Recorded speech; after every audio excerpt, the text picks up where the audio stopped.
अब तो जांच भी आंच के घेरे में आ रही है। अर्थात ये जो तथाकथित मोहल्ला क्लिनिक थी, इसके अंदर इन्होंने जांच की व्यवस्था की थी, यानी पैथोलॉजिकल टेस्टिंग की। अब जो विजिलेंस की रिपोर्ट्स आई हैं और जो विभागीय फाइंडिंग्स हैं, उसके आधार के ऊपर वो जांचें भी अब पूरी तरीके से आंच के घेरे में आ गई हैं। इस प्रकार के फैक्ट्स सामने आए हैं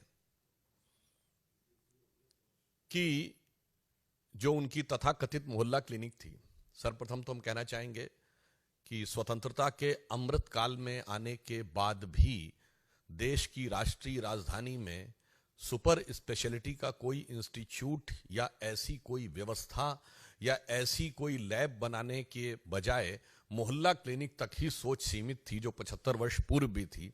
परंतु उसमें भी क्या हुआ, मीडिया में भी ऐसी रिपोर्ट्स हैं, कई स्वयंसेवी संगठनों ने भी इस विषय के ऊपर ध्यान आकर्षित किया था और जांच में भी आया कि एक दिन में 500 पेशेंट देखे गए हैं। अधिकतम संख्या 533 है, जबकि जो औपचारिक समय है मोहल्ला क्लिनिक का वो सुबह 9 बजे से 1 बजे तक है। अब आप इमेजिन करिए कि 9 बजे से 1 बजे तक 4 घंटे में कितने मिनट हुए, 240। और अगर 240 मिनट में किसी ने 533 पेशेंट देख लिए, इसका मतलब आधे मिनट में एक पेशेंट देख लिया, जिसमें एक पेशेंट का आना जाना, डॉक्टर का उसकी बात सुनना, असेसमेंट करना, जांच का पर्चा लिखना।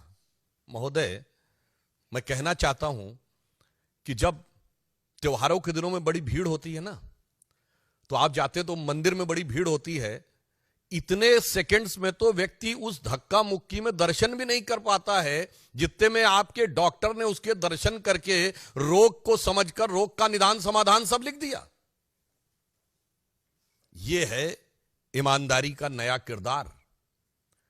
और टेक्निकली मैं पूछना चाहता हूं, ये वो सरकार है ना जिसने कहा था कि हम सीसीटीवी का पूरा जाल बिछा देंगे दिल्ली में, तो मोहल्ला क्लिनिक्स में सीसीटीवी है कि नहीं?